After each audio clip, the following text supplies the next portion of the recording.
Good evening, and welcome to the first ever virtual annual meeting of the Pozez JCC of Northern Virginia. Tonight, it's going to be a special night, very unique. It's going to be a combination of live and recorded elements of tonight's meeting. And we're doing this in partnership with the virtual JCC team at the Prosserman JCC in Toronto, Canada. So I want to give a shout out to my colleague, Andrew Levy, who's the CEO up there, and the production team of Jared Goldberg and Yuri Vitovsky-Remy. And Jared and Yuri are just absolutely amazing, and they're making all the magic happen today. I also want to give a special thank you and a shout out to Laura Adler and to Alexis Medina, who put together the extraordinary videos that you are going to see tonight. And although I can't see all of you and I can't tell who's in attendance, I know that we have a tremendous number of members, board members, staff, elected officials, dignitaries from all over Northern Virginia and beyond. And I want to thank all of you for being here with us. And most importantly, I want to thank our members for coming and being part of this year's annual meeting.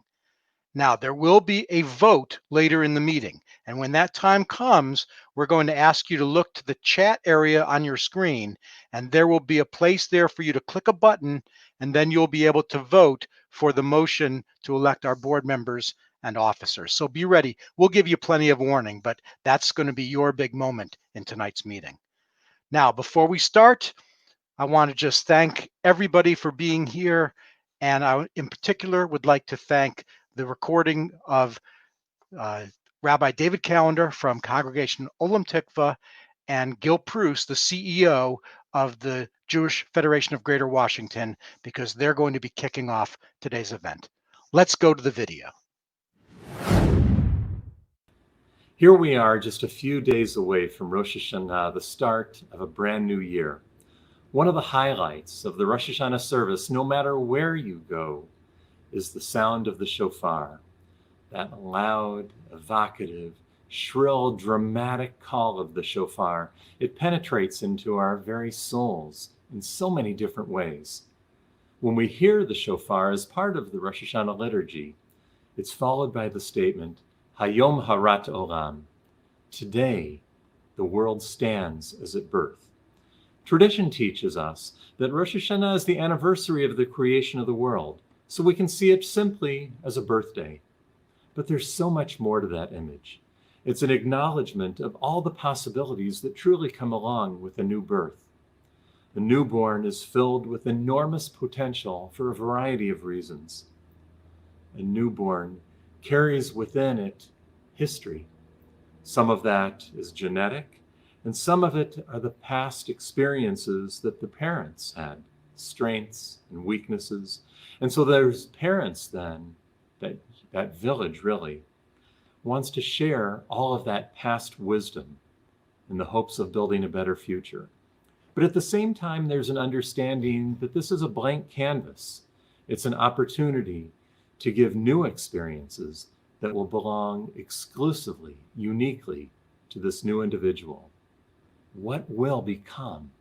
What will we create? So in that context, in this moment in time, here's the J, the Jewish community, our nation, the entire world.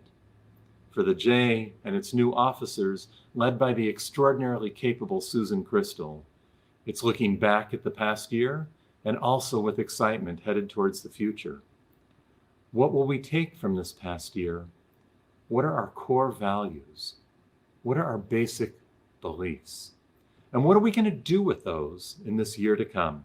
How will we take meaning and strengths from the enormous challenges of this past year and use both the triumphs as well as our failures, to construct a society, a world that will be better than the one we just completed.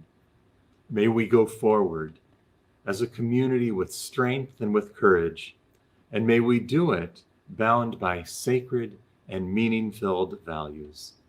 To each of you I say, Shana Tova, a good, a sweet, and a healthy new year. Good evening. My name is Gil Prus, and I'm the CEO of the Jewish Federation of Greater Washington.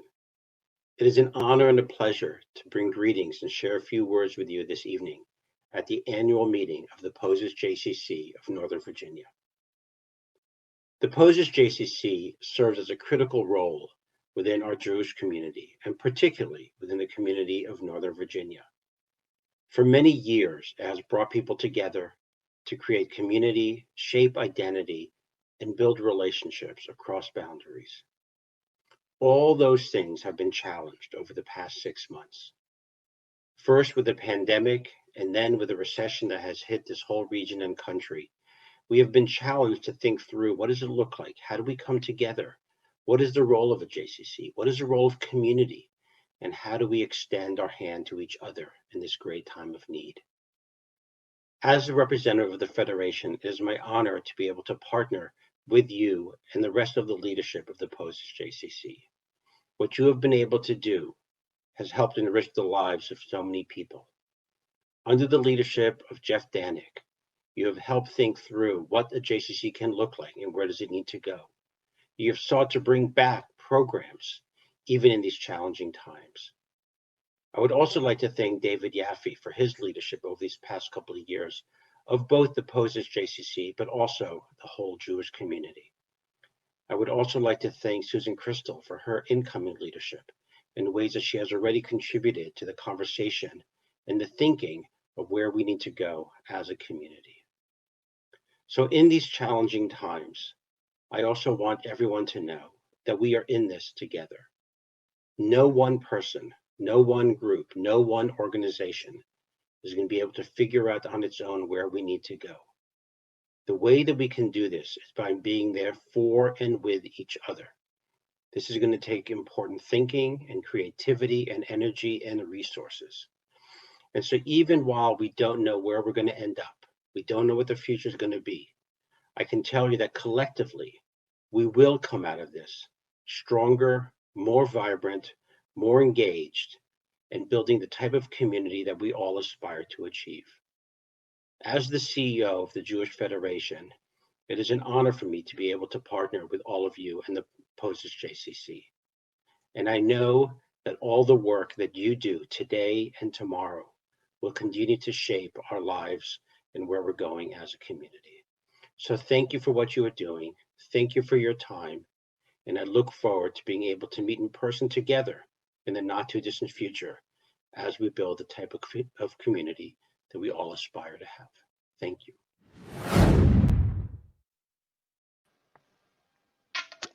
Oh, sorry about that. I was just practicing a little bit, getting ready for the holidays. I was inspired by Rabbi Calendar and got carried away. Anyway, thank you, Rabbi Calendar, for your inspiring words. And Gil, thank you for your comments and your communal leadership. And I'd like to thank you, the staff, and the board of Federation for your extraordinary support of the Pozez JCC and our entire community during this challenging time. And now we're going to what normally might be called the keynote address or the primary speaker of tonight's meeting, which is an extraordinary gentleman who I've gotten to know over the last few years, the county executive for Fairfax County, Brian Hill. But rather than just have Brian speak to you, I thought we would do something a little bit different. So Brian and I got together a few days ago and had a chat, and we happened to have Laura and Alexis here, so they filmed it. So let's share the interview that I did with Brian Hill, Fairfax County executive. So what a great opportunity to sit down with my dear friend Brian Hill. Brian is not only the county executive for Fairfax County, he's also, full disclosure, an Alfred University alum, as am I, as is my daughter who's a librarian there. So we got We run in the purple and gold pretty strong, don't we? And not for me today, though, but I see you're looking pretty good. You got a little gold in the tie. I like it. I like it. So, Brian, for those folks who don't know, Fairfax County has a population of about 1,158,000 and an annual budget of over $4.4 billion. It's a pretty big operation, and you and your team now have to handle all the implications that came out of COVID. So how would you describe the current state of Fairfax County during this COVID crisis in terms of the medical health of the community, the economic health of the community, and how the county's government is responding to this crisis? Well, all very good questions. And again, thank you for allowing me to have this opportunity to sit with you. The medical health of the community has been quite interesting to me. Obviously, being the largest population center in the Commonwealth of Virginia, we do have great medical support. Inova Hospital and Dr. Stephen Jones has provided us with ample bed space. We have a public health department led by Gloria Ayensu. So sometimes I have to slow down to say Dr. her name. Gloria, we usually call We her. call her Dr. Gloria. And what we've been trying to do, our strategy has been always to box it in. You can't get a strategy other than to box it in when there's no national strategy. So what we've done in Fairfax, we have about a positivity rate per this airing is about 6%, which is not great, not bad, not good, because 0 is the best. But we've been able to box it in, and she has done an excellent job with her and her team. Now, when you look at the economic health of the community, we had a big announcement just recently. Microsoft basically quadrupled their footprint in Reston. So we have Microsoft Corporation coming here to, I wouldn't say it's their second headquarters, but they are starting to fill it in pretty well. And with that, we've had Fannie Mae telling us that they're going to increase their footprint as well as several other companies. But people need to understand in Fairfax County, of the 200,000 companies that we have, think about that. Wow. 93% of them are 10 employees or less. So our goal, obviously, is to ensure that we support our economic development throughout Fairfax County. Rebecca Maudry in the Department of Economic Initiatives has created a RISE program, of which you probably can speak about a little bit here at the JCC. But it was a program stood up to ensure that nonprofits and small businesses were able to continue through this crazy time. And finally, you say county government response. I walk around the government center. My 15,000 employees are very happy to still be employed. But the one thing I say to them is, this is a time for us to change. And if we change, we can get ahead of the curve. And that's why we're in our strategic plan. So looking at the holistic approach of how we do things, I think we've done pretty well in trying to navigate through COVID-19, 20, and 21. I always say that. COVID 60, 19, 20, and 21. I'm a math guy. Mm-hmm. But COVID has been a very interesting time. And I have to tell you, it's like dog years for me. I feel like I've been here 20 years already in the last 6 months. You've been here how long? About 2.5 years? It'll be 3 years in January. Fantastic, Yeah. fantastic. And yes, thank you very much for the shout out on the RISE program.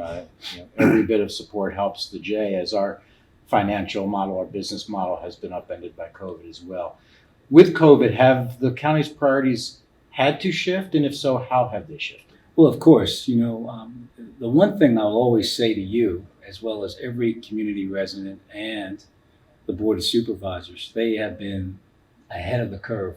They've been pushing us to say, all right, COVID is new, COVID is different. What are we going to do to change how we respond and react to things? We've stood up a lot of different programs during this time. The question is it going to be the same program and model going forward? Jeff McKay, the chairman of the board for the supervisors, has stated to me, I want a spry and I want to be able to pivot. So a spry government and a government able to pivot. I think we pivoted pretty well during this time. But I will tell you, I don't know what tomorrow looks like, but I think Fairfax County government is going to be well positioned to handle tomorrow. Well, again, with full disclosure, as you know, I serve on the Human Services Council, the last couple of years as budget chair. So we were among those cheerleading the announcement of the One Fairfax policy. And for those who are watching today who don't know what that is, I'm going to take a moment and just read from the county's website, and then I'm going to ask you a little something about One Fairfax. So according to Fairfax County website, One Fairfax is a joint social and racial equity policy of the Fairfax County Board of Supervisors and School Board. It commits the county and schools to intentionally consider equity when making policies or delivering programs and services. It's a declaration that all residents deserve an equitable opportunity to succeed, regardless of their race, color, sex, nationality, sexual orientation, religion, disability, income, or where they live.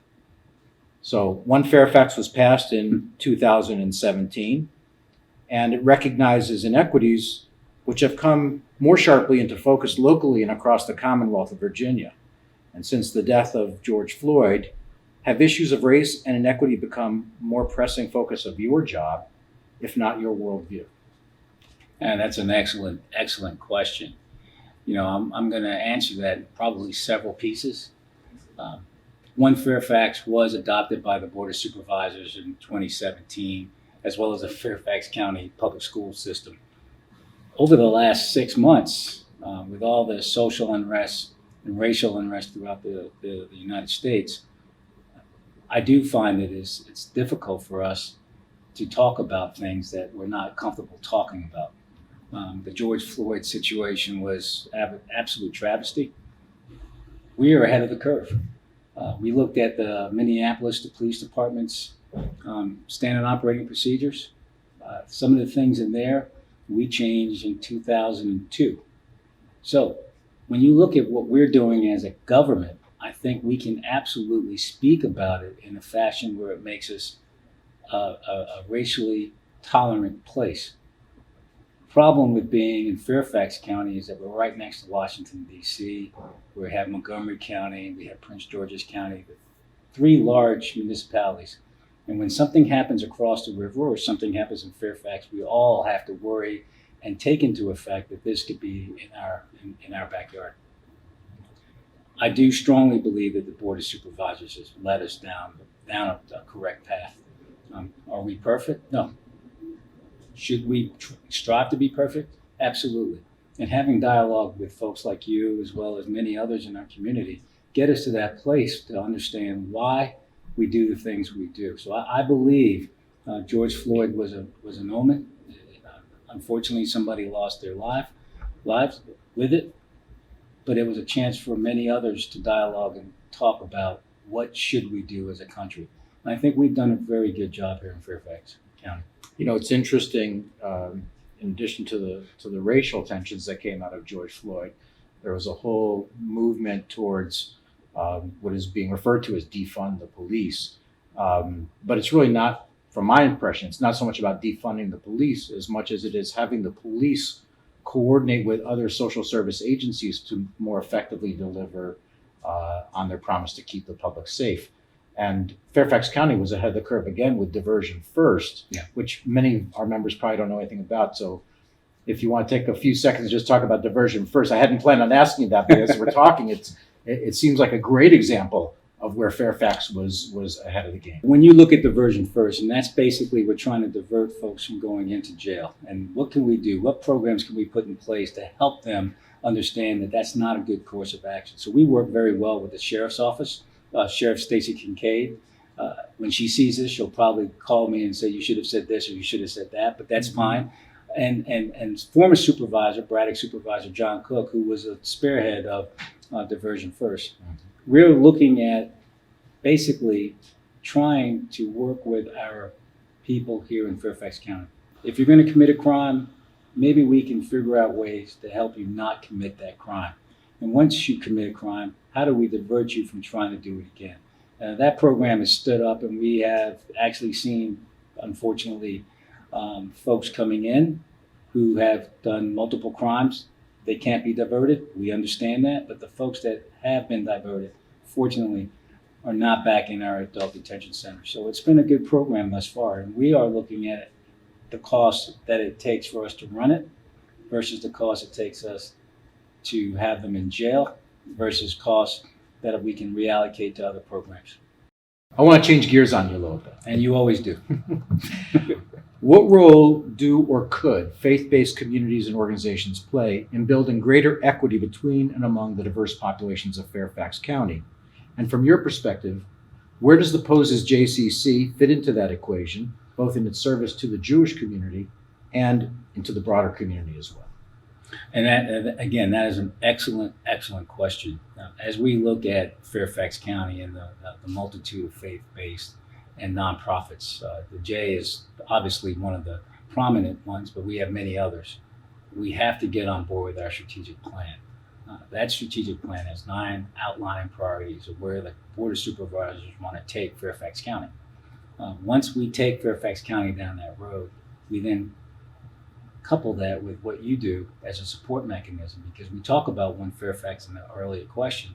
It's One Fairfax concept. Once we have the priorities set and we look towards getting One Fairfax implemented throughout the county, you guys meaning the faith-based and the nonprofits, are the rubric of connecting the community to the government. This is why I'm always talking to you and many others about what can we do and how do we marry things up to allow your world to be a little bit easier to manage while we're helping you and you're helping us. If we can't collaborate and dialogue, there's where you're going to have the problem. Whether we're doing it right, whether we're doing it wrong, the ability to be able to dialogue and communicate where we should take Fairfax County is the key. And I am going to tell you this, Jeff McKay, chairman of the board, listens to everyone. Every board member, every Board of Supervisors members listens to every person in this community. The question now is, how do you put a good plan together so we buy the ingredients and we all cook the meal? And that's where we're trying to get to. Well, I can tell you from our perspective, it's a great partnership with Fairfax County. Our relationship with you, with Chairman McKay, with Penny Gross, our supervisor, and many, many other supervisors who we are not in their district, but they are very knowledgeable of the J and active in it, and we appreciate all of their support. Not to mention Stacy Kincaid, who's a member of our You community. better as mention well. Stacy There you Kincaid. go. There you go. Is there anything else that you would like the Pozez JCC membership to know? Well, I just want them to know that we are here to help. We're not here to hurt. Whenever this man calls me, it is like an instantaneous response, except for one time where he said he texted me and I did miss the text. And a week later, you kind of called me up on the phone and said, hey, you okay? What's the problem? You missed the text. I'm sorry. I was worried about you, my friend. Yeah. But just a continuing dialogue is all I need. And if we are able to, whether we agree or disagree, we leave here the same way we came in, we're in a good place. And so far, so good. Again, we're both from the same academic alma mater, so I think we have some reason to make sure that this works well, because our names are always going to be linked together as long as we're both here in Fairfax County. So I Sure hope so. appreciate you pushing me. How's that? I'll let all the folks that are listening to this, you push me. Well, I appreciate you being receptive to the occasional nudge and for all your support. And thank you for coming in today and visiting with me and sharing your thoughts with our community. And look forward to the day when we're all back in the J every day and get you working out in the gym and whatever else you want to do here. I appreciate that, and I really, really appreciate your hospitality and your openness. And again, we're here to work together, not against each other. So thank you, sir. Thanks, Brian. Welcome. Well, I hope you enjoyed getting to know Brian Hill a little bit, as I've been able to do. And who had any idea that the Alfred University Alumni Network was so strong in Fairfax County? Probably should mention that Mark O'Mara, who owns Cinema Arts Theater and the University Mall Theater, is also an Alfred University alum. So whenever you feel safe enough to go back in the theater, please support Mark O'Mara as well. So now we have an opportunity to hear from our current president, David Yaffe, and our president-elect, Susan Crystal. But rather than just another couple of speeches, we thought it would be fun to conduct another interview. But instead of me, you get the benefit of the best interviewer at the JCC. He happens to be an Israeli, and his name is Shai Ashkenazi. Shai is our shaliach, our emissary from Israel through the Jaffe, the Jewish agency. And Shai is going to be with us for 2 more years. So if you haven't gotten to know Shai yet, you'll have opportunities to do so. But meanwhile, you'll get a little taste of what it's like to talk with Shai as we get to sit in on a presidential fireside chat between Shai, David, and Susan. So take it away, Shai.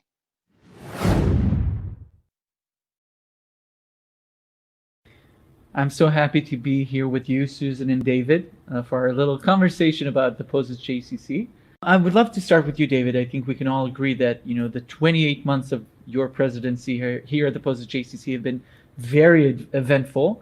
And before we reflect and look at this stretch of time, I would like to ask you about what do you think about the state of the J today when we're 7 months into COVID normal, as they say. It's been quite a ride. If I had to characterize the where we are at the moment, we're able to exhale. We're able to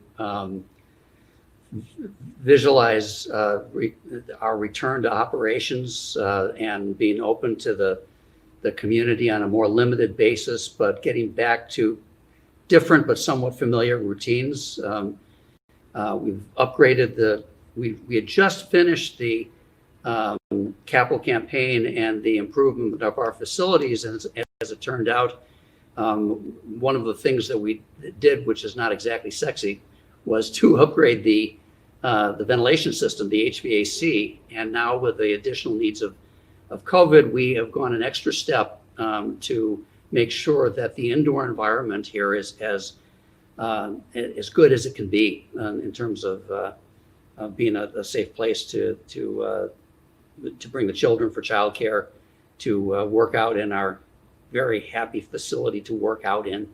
And we're starting to see a path, was a different path than 8 months ago, but a path towards reintegrating with the community on a larger basis than we had been. Susan, as president-elect for a year, also very eventful, what are the the experience that stood out more for you during that time? One of them was the first board meeting that we had in the new Fitness Center. It hadn't opened yet to the public, but it was almost like a surprise. We're having our meeting not in the adult lounge where we always meet, but we had tables set up in the Fitness Center, and it was so beautiful to walk in, see the windows and the high ceiling and the brand new equipment. And it was just almost very moving to see the tangible result of so much work that had gone on for so long, and so much work by Jeff and donations from so many generous people. And so that was one thing that really stood out. And another thing, if I may say, since I'm sitting here near you, was welcoming you to our J community. Thank you very much. It's been wonderful having you as the shaliach, and you brought so much. It's so important for us to have a personal connection with Israel beyond what we might hear on the radio or see in the paper. Thank you. Well, I have to say, I've used your shakshuka recipe. That's good. That's good. Yeah, well, I couldn't do it without, obviously, the both of you and the support of the board and Jeff and everyone at the JCC and the community. So thank you for having me. It's my privilege. We have mentioned the different adjustments and the virtual programming and everything that had to be done during COVID, including gradually opening the JCC. But there were a lot of challenges along the way and sacrifices that had to be done. There certainly were. And as one might imagine, one of the major ones had to do with money. And you should think of money in two different parts. One is simply the flow of revenues. The other is how it relates particularly to staff. I'll ask Susan to address the staff focused part of that.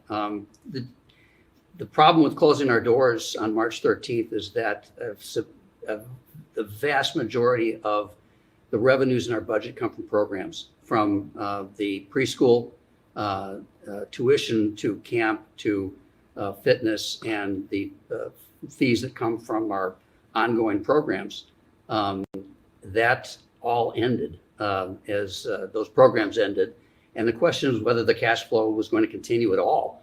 As it turned out, many our members stood up in a substantial way.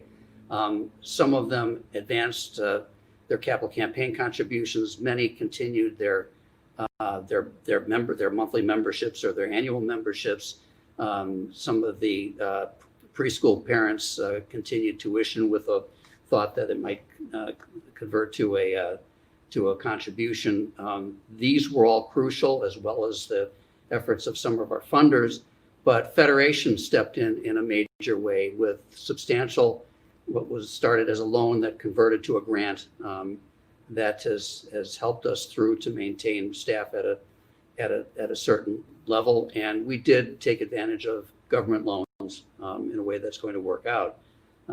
Susan, you were close to the staff issues. Yeah, well, technically we're a small business in some ways, but we're also like a family. And the idea of having to furlough or lay off so many of our staff was really a difficult decision. And at the first board meeting where we talked about how we were going to move forward in a responsible way, we all agreed that whatever decisions we made would be based on our Jewish values. And with that in mind, we kept all of the staff on as long as we could, even if they were not actually performing their old responsibilities. And when we did have to finally lay many of them off, we still kept paying their health insurance until the end of July. So that decision to lay off the majority of the staff in May was very, very difficult and very, very hard for Jeff, because everyone is so close and they work so well together. But now we're happy that at least as we move forward, we're bringing some people back, as many as we can, as many as can come back. And we'll see where we go from here. So you were mentioning new facilities during this time. We were mentioning, the J Care and other things. Where do we stand here at the J right now in terms of what is going on, what is open? How do we provide to the community these days? Two biggest event activities in the J facility, because we had carried on the virtual J and the outreach to our to members here and people who were interested beyond Northern Virginia on the platform. But the JFit activity opened in July. As I've used it myself, it's a safe and fun place to work out. We have opened for childcare. It's a little different program because of the requirements of COVID, of keeping children in a group rather than intermingling with each other and having the run of the building. The system is a little more restricted, but still it's a very welcoming environment, and it's really great to hear the kids in the building.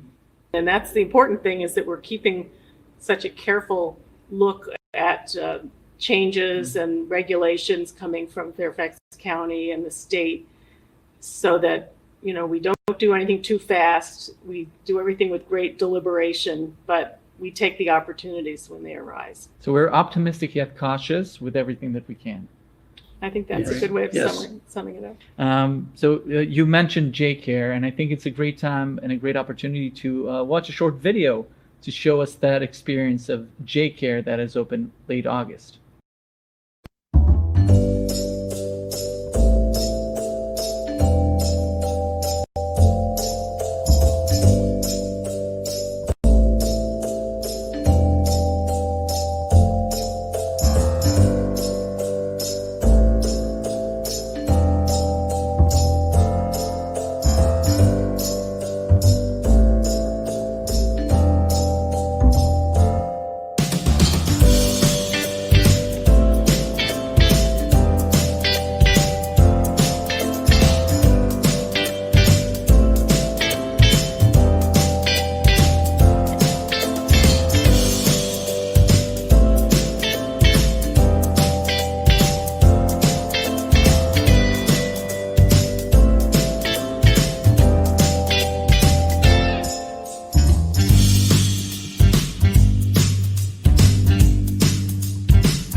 I would love to ask, both of you, Susan and David, what makes the Pozez JCC so special in our community and generally? It is a wonderful place. I'm not one of those people who had the opportunity to grow up going to a J, so I don't have that homey feeling of, oh yes, this is what I used to do. But for so many people, it's like a return to something that's very familiar. It's a brand that exists all over the country and some other places that people know they're going to get excellent friendliness. I want to put it that way. So I think just the range of things that we do, and all of them done very professionally, from the childcare and the fitness center to our cultural arts programs when they were going, our film festival, which will be able to be done in a certain way, and then the smaller programs, the trips. There was just so much going on, our Israel programming. It's hard to sum up everything that happens, but we're a place that people can find a lot of different things that they like and feel welcome. They don't have to belong to a particular synagogue or not belong to a synagogue. It's a place to come together and do things with people you don't know and people you do know. A place with the open doors whenever we can have them open. Of course. Yeah. In addition, interesting, because I did not grow up with a JCC either. And my family and I were early members, but the development of the JCC has sort of paralleled the growth of the number of Jews in the Jewish community in Northern Virginia. I'm try to be, as Susan indicated, kind of encompassing to people, to Jews and others from all walks of life. In a very immediate sense, the building, the activities, the financial foundation is something that's built over time. In fact, the capital campaign was overseen by our three most immediate predecessors, Scott and Jane Brown, and Connie and Al Pasakowitz, and Alon and BJ Schiff, and brought us to the renovation of the facility. We're reaching outside. We're trying to make the J a connection point for Jews in Northern Virginia and for the community. One of the first challenges that I faced after becoming the president, nobody warns you about these things. There's no handbook for this sort of thing. Was the Shabbat morning at 7:30 when Jeff called up and I was about to head to services and said, we have a problem because of the swastikas on the building, come on out. And over the next week, it was more than a question of getting through it. What was overwhelming was the support we got from the larger community. And we're very conscious of that. We do things in a Jewish way, but we do that as part of the community. And I think that's what's special about this organization. So I think what you're saying is the JCC is not just the Jewish community center. It is a center in the community that brings people together in a lot of ways. So you mentioned reaching out and mentioned a lot of the new facilities. We talked about the Cultural Arts Center that was renewed, and JFIT that obviously we know, and we've heard about the first meeting that you had there. That was exciting to see how it's used and something has been implemented with the funding and everything, which is great. And we support the community in a lot of ways, including accessibility. I would love to share with everyone a video to share the new sensory room that was built in the JCC and dedicated not too long ago to support those children with special needs, to give them the opportunities to enjoy the facility as much as they can. Hi, welcome to our brand new sensory room, dedicated by the Rails Foundation in honor of Sandy and Mel Rosenblatt. I am so excited to show you our new room. Come on in, take a look. All right, we are now inside the room. As you can see, we have the ability to dim the lights to the comfort of each child. We also have padding all over the floor and across the walls for comfort and safety. To the left is our climbing wall. Climbing walls help build confidence, a sense of accomplishment, balance, body awareness, muscle strength, critical thinking skills, and improve gross motor skills. They provide proprioceptive input to help improve sensory integration, and they're a whole lot of fun. And here's our tire swing. Swings provide sensory input to help kids calm themselves and self-regulate. They can also learn body awareness, balance and coordination, motor planning, and spatial skills. And this is our Airwalker swing. It has a stretchy fabric providing sensory pressure and a fun private space to bounce, swing, spin, or quietly relax to the movement.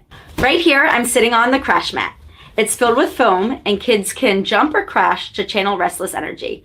Or they can sit and rest for a cushiony, fun, and safe experience.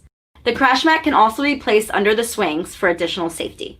On top of my lap are our fiber optic bendable lights.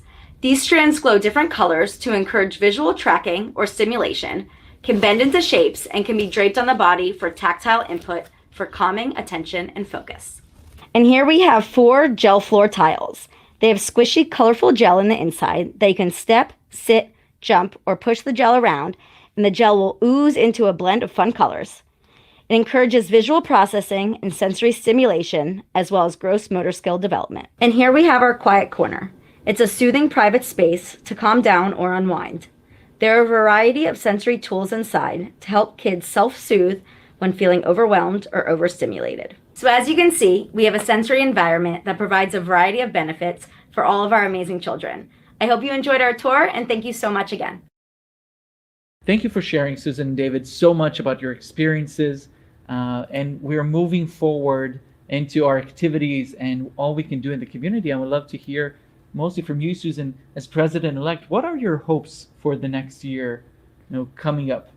Of course, my first hope is that we can get rid of this virus in some way, get back to what we used to do that was so great. But I think my hopes are to continue exploring different ways to reach out to our existing members and also to people that haven't had a connection with us in the past.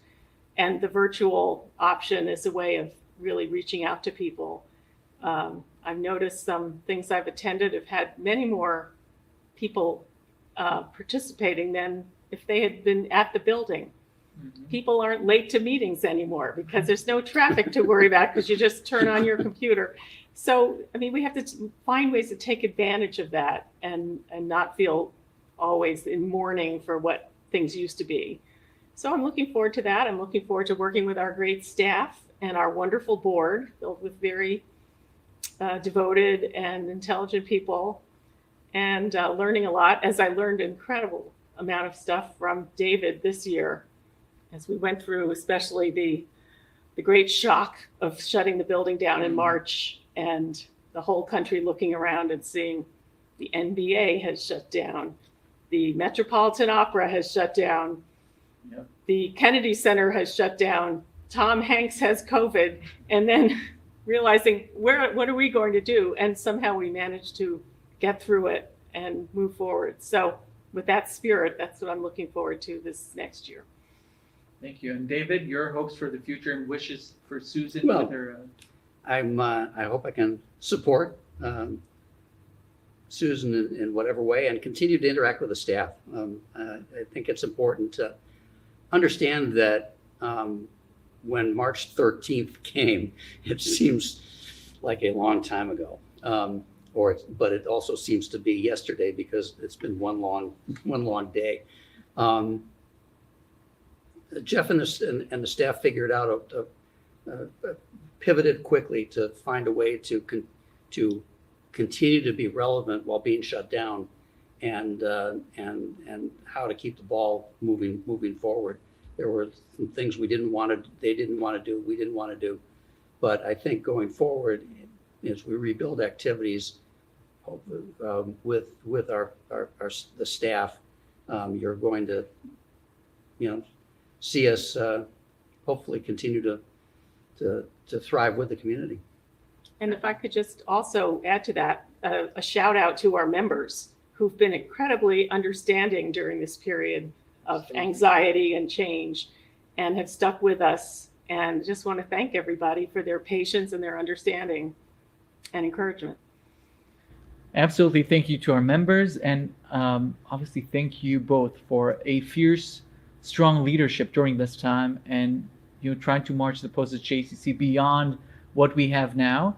And I wish us all, that COVID disappears quickly and that we can, march together for a bigger and better in terms of engagement and the community. And thank you so much for sharing with me. Thank you. Thank you, Shai. It's great.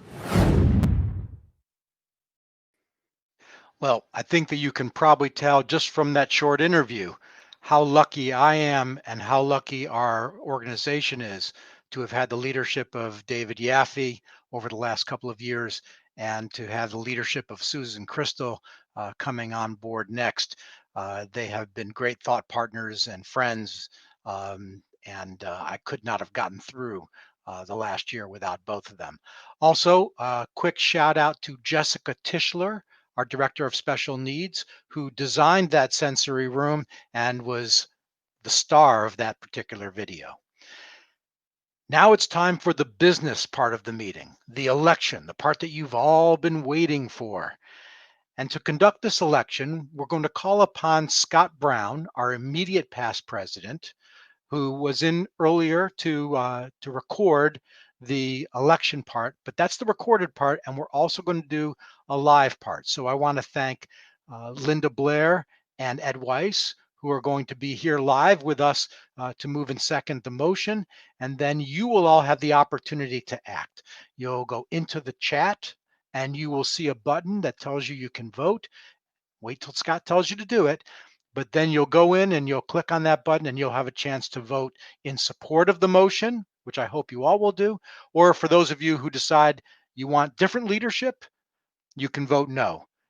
We'll keep track of who votes no, and they'll end up having to be the next president of the board. So be careful. And with that, let's go to Scott and to conduct the elections for fiscal 21. Hi, good evening. As immediate past president, I'm honored to conduct the elections for the Pozez JCC of Northern Virginia's fiscal year 2021. Certainly a pivotal time for our institution. With the onset of COVID-19, the board supported the recommendation of the Leadership Development Committee to ensure continuity of leadership through the fiscal year transition.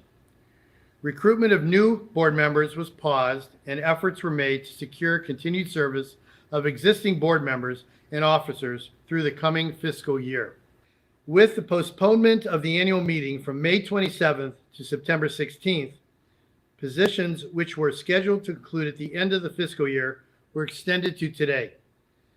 On behalf of the board, I'd like to thank those members for extending their service during this critical time. As you all know, it is the leadership of the board and staff with input from the community that sets and helps to guide the vision and to steward this organization. This has never been more critical than now. The proposed slate of continuing board members and officers are committed to carrying out our vision and ensuring a bright future for our JCC. And for the first time in our history, through digital technology, I will now conduct the elections of renewing board members and nominated officers of the board of directors. Once elected, we will officially install the fiscal year 2021 officers and board of the Pozez JCC of Northern Virginia. To the board of directors class of 2021, renewing board members serving one-year terms, Jackie Shekels and BJ Schiff. To the board of directors class of 2023, renewing board members serving three-year terms, Dale Bear, William Gale, Lisa Miller, David Selden, and Daniel Shore. The proposed slate of officers is as follows. President, Susan Crystal. Vice President, Dale Bear. Vice President, Yelena Lingle. Vice President, David Selden. Vice President, Edward Weiss. Secretary, Lisa Miller. Treasurer, William Gale. Assistant Treasurer, Lisa Kabisky. At-large, Ed Fagan. At-large, Bob Shapiro. Immediate past President, David Yaffe. Is there a motion to accept these nominations as presented? It is my pleasure to make that motion. Thank you. Is there a second for this motion? And it is my pleasure to second that Thank motion. you. And since we are unable to facilitate a discussion, we'll go right to the vote. At this time, you will see a link in the chat box on the lower third of your screen. Please click on the polling link to cast your vote, yay or nay. So it's not exactly a link, it's a button. And I'm going to ask Jared to join me on the screen while you all are doing the important part of the meeting of voting. And it's great to give people a chance to practice voting. Don't you think, Jared? You know what? It's in this world, in the COVID world as we're living in now, this digital technology allows us to do these kind of things and be face to face when we can't. And the whole J community is all about engagement and keeping people together. So this is how we do it. And with this digital technology, we can get the job done. Now, it's not the same as voting in person, and it's not the same as voting by mail, It is but not. we will have the results tonight. We won't have to wait till 3 a.m. or a couple of weeks down the road. So Yuri is giving me the thumbs up that the vote is happening, and we will get the results momentarily, and it will pop up along your screen. Now, if Yuri's tabulating the votes, that means that the votes are being tabulated in Canada. I don't know if there's an issue with a foreign country being involved in this election, but I think it's going to be okay. I think it'll be okay. And Canada sends their love to you guys. We love you guys and we support you, and we're here for you whenever you need us. Great. Let's see if we have results. Thanks, All Jared. right, no problem.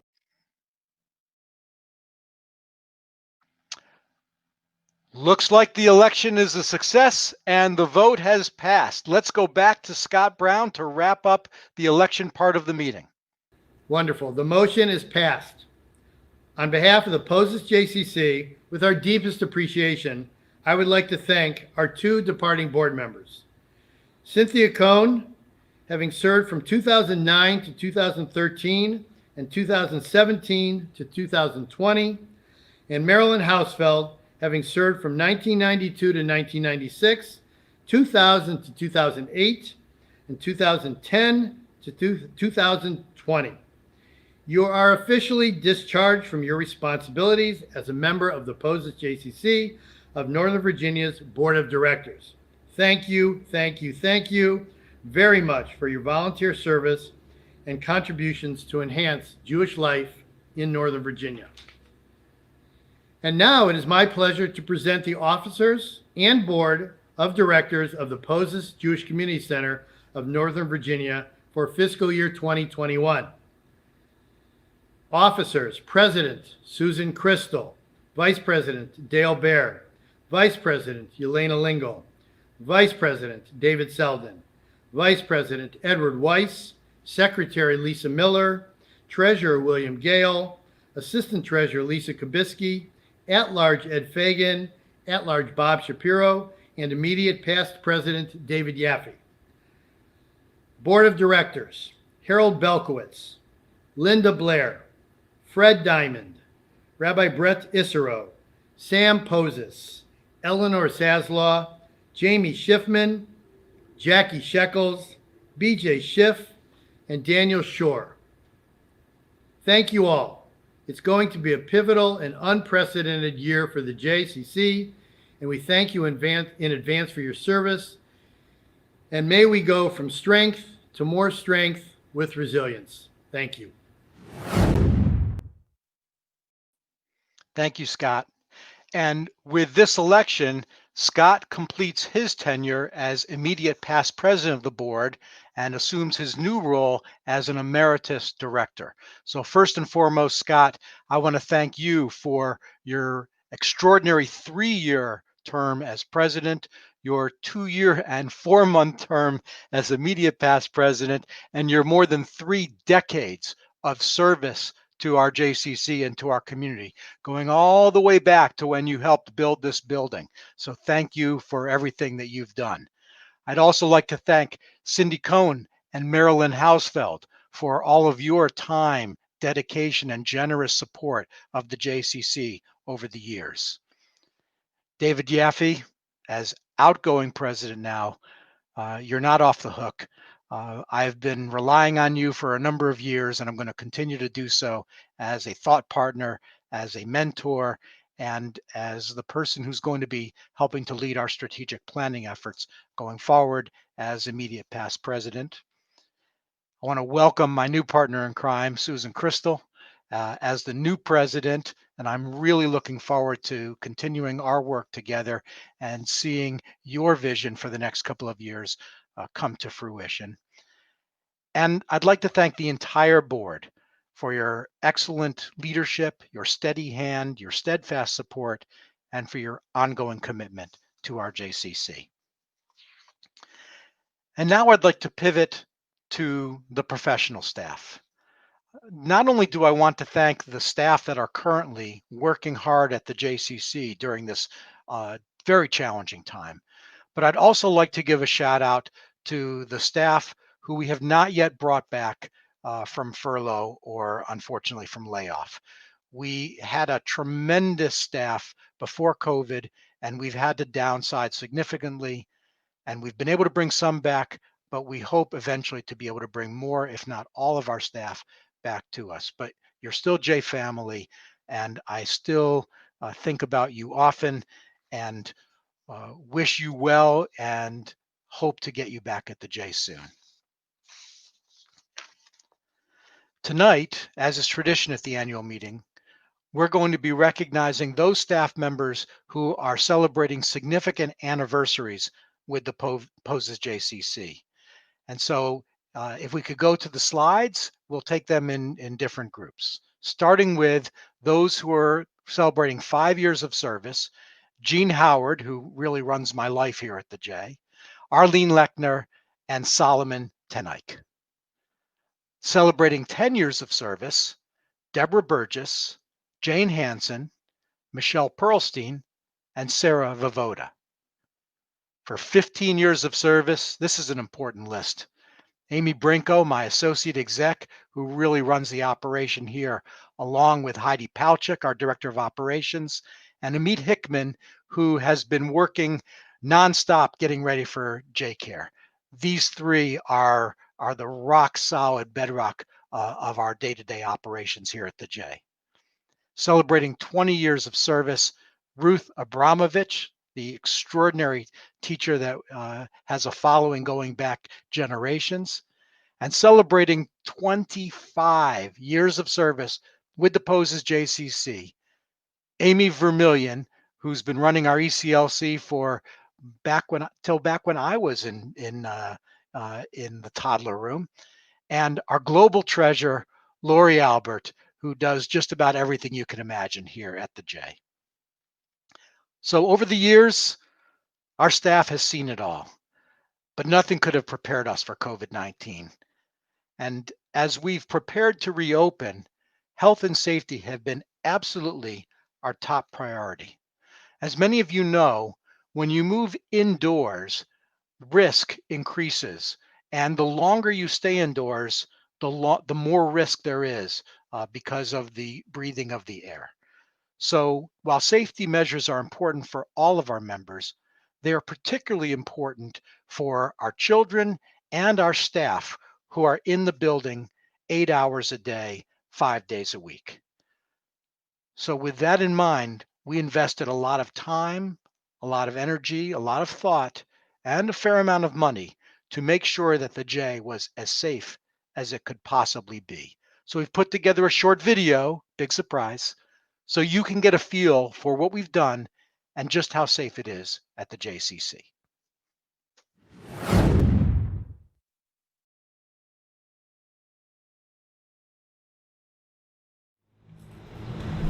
Hey, welcome back to the J. It's gonna look a little different inside, but it's still our J. I'll see you inside.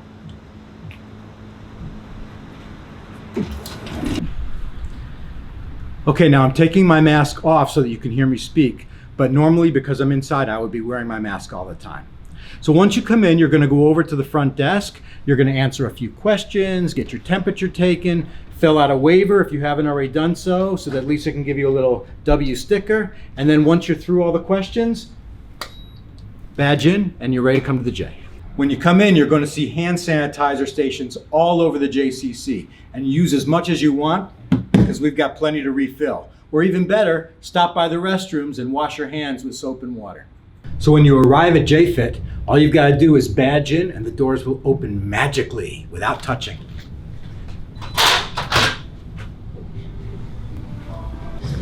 So once you're in JFit, you actually can take your mask off because if you're exercising, it's allowed.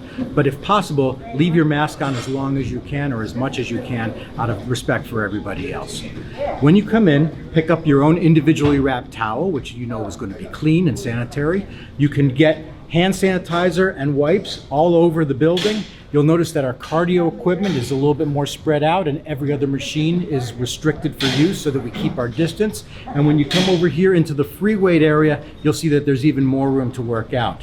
So you can feel safe while you're working out in a great space. Now, if you're working with one of our fantastic personal trainers, either individually or in a small group, you can come down to the new HIIT studio and work out in this wonderful playland of fitness equipment. And everything you touch here, just leave it after you're done and our staff will come in behind and sanitize everything after each use. And while we're down here, I should mention that the locker rooms are available for your use if you want to change or use the restroom, but the showers and the saunas are off limits until further notice. So now we're outside in the new outdoor turf workout space, or the new outdoor turf HIIT studio. We've got great equipment out here, battle ropes, tires, all kinds of dumbbells and kettlebells in the cabinet here. After you use the equipment, you just leave it here on the ground and the staff will come by and sanitize everything afterwards. And you get to work out in the fresh air, either on your own, with a trainer, or in some of the small group classes that we're forming. Now, when you go back inside, you'll also notice that the staff is going around cleaning all the equipment, even though most of the members are cleaning it before and after each use as well. So we know it's going to be super clean in there. And the air is much cleaner than you would expect indoors because we have state-of-the-art new heating, ventilating, and air conditioning equipment, which maximizes the air exchanges with the outside fresh air. And we've just installed something called needlepoint bipolar ionization, which actually kills the virus germs in the air in occupied space. All of those things combined make J one of the safest places to be indoors if you can't be out in the fresh air.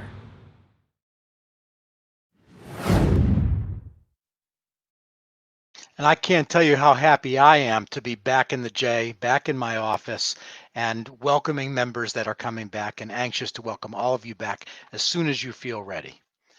Now, normally at the annual meeting, we also present an annual report with our finances from the previous year. We're not doing that right now, but let me give you a snapshot. Fiscal year 2020 was financially the most challenging year that we have had in the 10 years that I've been here at the JCC. And as difficult as fiscal 2020 was, fiscal 2021 is not going to be any easier. But we are committed, the board, the staff, our members, we are committed for this JCC to be here in perpetuity. This community needs this JCC, and quite frankly, this JCC needs this community. I want to thank everybody who has helped us financially, historically, during the capital campaign, and particularly when we had to shut down during COVID. And many of you have given generously. Earlier this week, you received an e-blast telling you that once again, we really could use your support. And I'm just going to remind you now that you can go to thej.org/donate, and we have a new and improved online donation system. So if you've had trouble in the past, I can tell you it's going to be super easy to give now. And no gift is too small. No gift is too large, but no gift is too small. Well, maybe some gifts will be a little small, but whatever you can do is going to be great. So please click on to your computer, go to thej.org, go to donate, hit the donate button, and make a donation in honor of David Yaffe, in honor of Scott Brown, in honor of Susan Crystal, in memory of a loved one, or just to support your favorite staff member, your favorite program, or your favorite department. Give often, give generously, because your future, our community's future depends on it. I want to thank you all for coming to tonight's annual meeting and putting up with a couple of technical glitches, but hopefully a lot of really great information. I hope you found it educational. I hope you found it entertaining. I hope you found it informative. And I am honored to serve as the executive director here at the Pozez JCC. May we go from strength to strength, Our best years are ahead of us, and let me be the first or among the first to wish you Lashana Tova, happy, healthy New Year, and Lila Tov. Good night.